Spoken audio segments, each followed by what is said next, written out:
Hi viewers, വത്സപ്പ് റെസിപ്പിയിലേക്ക് സ്വാഗതം. ഞാൻ ഇന്നിവിടെ ഉണ്ടാക്കാൻ പോകുന്നത് ഒരു ബ്രിഞ്ചാൾ വെജ് സ്റ്റഫാണ്. അതിന് വേണ്ടിയിട്ട് ഞാൻ എടുത്തിരിക്കുന്നത് ഒരു വലിയൊരു ബ്രിഞ്ചാളാണ് എടുത്തിരിക്കുന്നത്. പിന്നെ മല്ലിയില കുറച്ച് എടുത്തിട്ടുണ്ട്, അത് അരിഞ്ഞ് വെച്ചിരിക്കുകയാണ്. ഒരു തക്കാളിയുടെ പകുതി ചെറുതായിട്ട് അരിഞ്ഞ് വെച്ചിട്ടുണ്ട്. ഒരു ചെറിയ ക്യാരറ്റ്, അത് ചെറുതായിട്ട് ഗ്രേറ്റ് ചെയ്തത്, സവാള കൊത്തി അരിഞ്ഞത്, കറിവേപ്പില. അപ്പോൾ ഇത് എങ്ങനെയാണ് തയ്യാറാക്കുന്നതെന്ന് നോക്കാം. ഞാനിതിൻ്റെ ഏറ്റവും അറ്റത്തെ ആ ഭാഗം അങ്ങ് മുറിച്ച് കളയാണ്, മുറിച്ച് മാറ്റുവാണ്. അപ്പോൾ എന്നിട്ട് ഇത് ഒരു 1/4 ഇഞ്ച് കനത്തിൽ മുറിച്ചെടുക്കണം.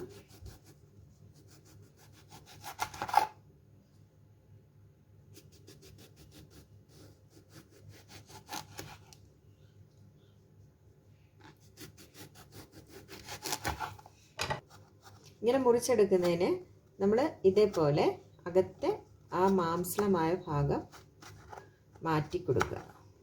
മുറിഞ്ഞു പോരുത്, സൈഡ് മുറിയാതെ ആണ് ചെയ്യുന്നത്.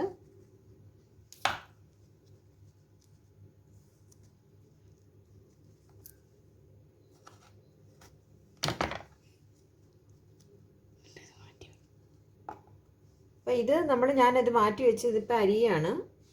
അരിഞ്ഞ് നമുക്കിതുപോലെ ചെറുതായിട്ട് അരിഞ്ഞെടുക്കണം.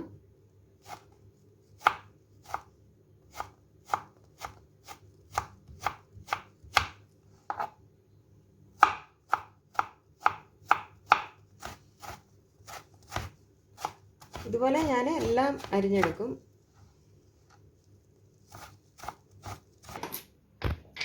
ഇതുപോലെ എല്ലാം മാറ്റി വെക്കുക. നടുക്കത്തെ ഭാഗം ചെറുതായിട്ട് അരിഞ്ഞ് അത് കഴുകി ഒരു പാത്രത്തിലേക്ക് ഞാനിപ്പോൾ മാറ്റുവാണ്.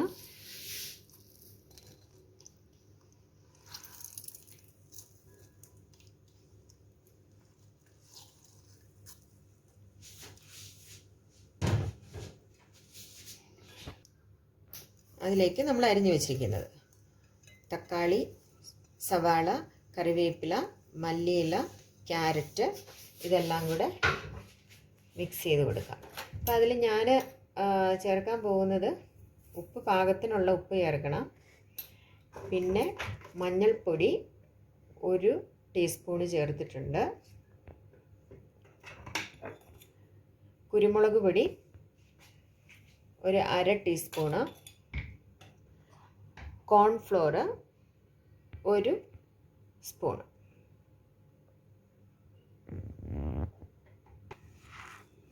ഇനി ഇതെല്ലാം ഒന്ന് നന്നായിട്ട് മിക്സ് ചെയ്യുക.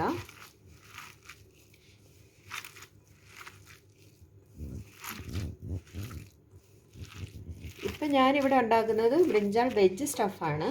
ഇപ്പം നമുക്ക് വേണമെങ്കിൽ എഗ്ഗ് ചേർത്ത്, ഇപ്പം നമ്മൾ ഈ മിക്സ് ചെയ്തതിൻ്റെ കൂട്ടത്തിൽ ഒരു എഗ്ഗ് 1 2 നിങ്ങൾക്ക് ആവശ്യത്തിനുള്ള എഗ്ഗ് പൊട്ടിച്ചൊഴിച്ച് മിക്സ് ചെയ്യുകയും ചെയ്യാം. ചിക്കൻ വേവിച്ചത് ഇപ്പം കറിയായിട്ട് മിച്ചം വല്ലതുണ്ടെങ്കിൽ അതാണെങ്കിലും പൊടിച്ച് ചേർക്കാം ഇതിൻ്റെ ഒപ്പം. അപ്പം ഞാനിവിടെ ഉണ്ടാക്കുന്നത് ഒരു വെജ് സ്റ്റഫാണ്. ഇപ്പം പാൻ ചൂടായതിന് ശേഷം ഞാനൊരു 2 3 അത് നമുക്കൊന്ന് ജസ്റ്റ് പൊരിച്ചെടുക്കുക എന്നുള്ള ഇതാണ്, ജസ്റ്റ് ഫ്രൈ. അപ്പോൾ അതിന് വേണ്ടിയിട്ട് കുറച്ച് എണ്ണ ഒഴിച്ചിട്ടുണ്ട്. നല്ലതായിട്ട് ചൂടായതിന് ശേഷം നമുക്ക് ബാക്കി നോക്കാം. നമ്മൾ എണ്ണ ചൂടായതിന് ശേഷം വളയങ്ങളെല്ലാം നിരത്തി വെച്ചു ബ്രിഞ്ചാളിൻ്റെ. അതിലേക്ക് നമ്മുടെ വെജ് സ്റ്റഫ്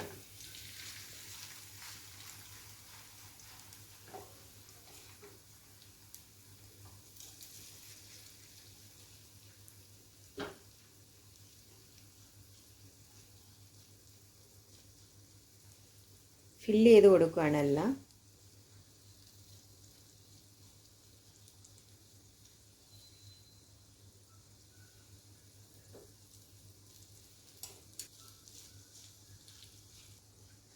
നല്ലതുപോലെ ഫില്ല് ചെയ്ത് കൊടുക്കണം, ഒന്ന് പ്രസ് ചെയ്ത് കൊടുക്കണം. അടിവശം ഒന്ന് മൊരിഞ്ഞിട്ടുണ്ടെന്ന് തോന്നുന്നു. നമുക്കൊന്ന് മറിച്ചിട്ട് കൊടുക്കാം. ഓക്കെ,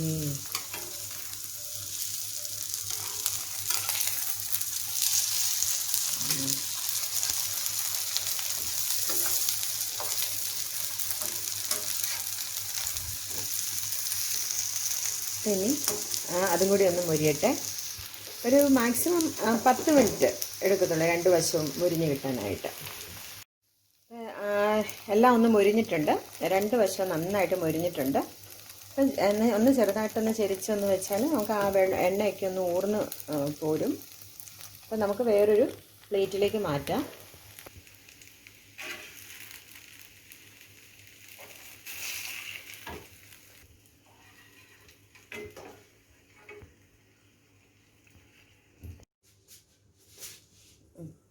അപ്പം ഇത് നമ്മൾ കഴിക്കാറാവുമ്പോഴത്തേക്കിന് ചൂടൊക്കെ ഇതൊന്ന് തണുത്ത് കഴിയുമ്പോഴത്തേക്കിന് ഈ സൈഡിലുള്ള നമ്മുടെ ആ ബ്രിഞ്ചാളിൻ്റെ ആ തോലില്ലേ, ആ സ്കിന്ന് നമ്മൾ വട്ടത്തി വെച്ച് അത് ഇതേപോലെ പൊളിച്ച് മാറ്റി വെക്കാം. കണ്ടോ, ഇതുപോലെ കിട്ടും നമുക്ക്.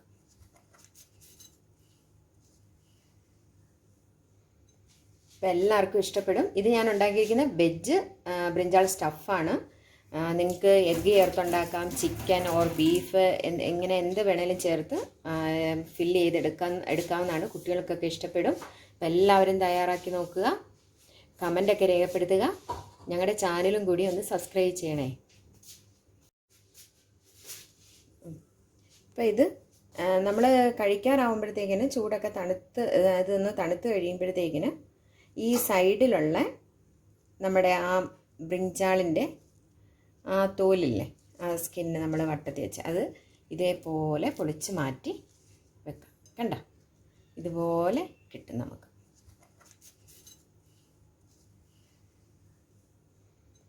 അപ്പം എല്ലാവർക്കും ഇഷ്ടപ്പെടും. ഇത് ഞാൻ ഉണ്ടാക്കിയിരിക്കുന്ന വെജ് ബ്രിഞ്ചാൾ സ്റ്റഫാണ്. നിങ്ങൾക്ക് എഗ്ഗ് ചേർത്തുണ്ടാക്കാം, ചിക്കൻ ഓർ ബീഫ്, എങ്ങനെ എന്ത് വേണേലും ചേർത്ത് ഫില്ല് എടുക്കാവുന്നതാണ്. കുട്ടികൾക്കൊക്കെ ഇഷ്ടപ്പെടും. അപ്പം എല്ലാവരും തയ്യാറാക്കി നോക്കുക, കമൻ്റൊക്കെ രേഖപ്പെടുത്തുക. ഞങ്ങളുടെ ചാനലും കൂടി ഒന്ന് സബ്സ്ക്രൈബ് ചെയ്യണേ.